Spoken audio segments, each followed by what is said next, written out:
मायका और ससुराल एक दर्द भरी कहानी। ससुराल में वो पहली सुबह आज भी याद है। कितना बड़ा हो जाता है ये सोचते हैं कि देर हो जाती है और सब ना जाने क्या सोचेंगे।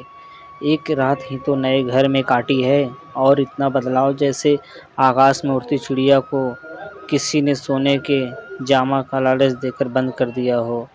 शुरू के कुछ दिन तो यूं ही गुजर गए।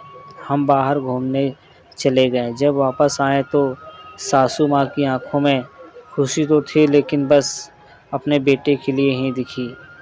मुझे सोचा शायद नया रिश्ता है, एक दूसरे को समझने में देर लगेगी, लेकिन समय ने एहसास ही करा दिया कि मैं यहाँ बहू हूँ, जैसे चाहूँ वैसे नहीं रह सकती। कुछ निश्चित मर्यादा है। सच मानना मुझे होगा, धीरे धीरे सब करना होगा, धीरे धीरे हंसना, सबके खाने के बाद खाना, ये सब आते जैसे आप अपने आप में आ गए। घर में माँ से भी कभी कभी ही बात होती थी। धीरे धीरे पीहर की याद सताने लगी। ससुराल में पूछा तो कहा अभी नहीं, कुछ दिन बाद। जिस पति ने कुछ दिन पहले ही मेरे माता पिता से ये कहा था कि पास ही तो है, कभी भी आ गए विचार, उनके भी सुर बदल गए थे। अब धीरे धीरे समझ आ रहा था कि क्या शादी कोई गेम नहीं, इसमें नहीं बदला बल्कि आपका पूरा जीवन ही बदल जाता है।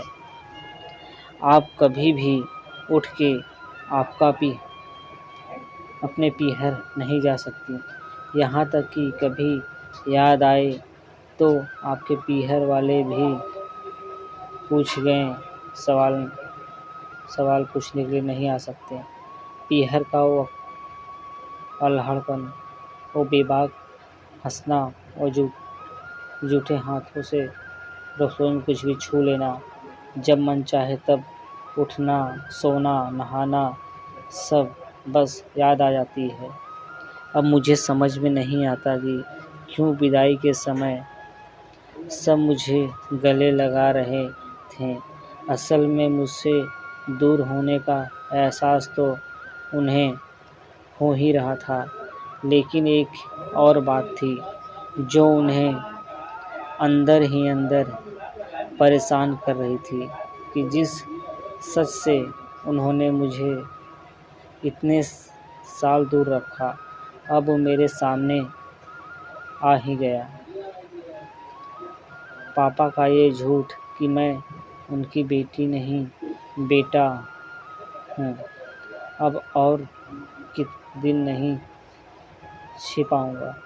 उनकी सबसे बड़ी चिंता ये थी, अब उनका ये बेटा जिसे कभी बेटी होने का एहसास नहीं हुआ था, जीवन के इतने बड़े सच को कैसे स्वीकार करेगी। माँ की चिंता थी कि उनकी बेटी ने कभी एक गिलास पानी नहीं उठाया, वो इतने बड़े परिवार की जिम्मेदारी कैसे उठाएगी। सब इस विदाई और मेरे पराए होने का मर्म जानते थे, वरना मेरे लिए सब ऐसे रो रहे थे जैसे कि मैं डोली में नहीं अर्थी में जा रही हूँ। आज मुझे समझ आया कि उनका रोना गलत नहीं था।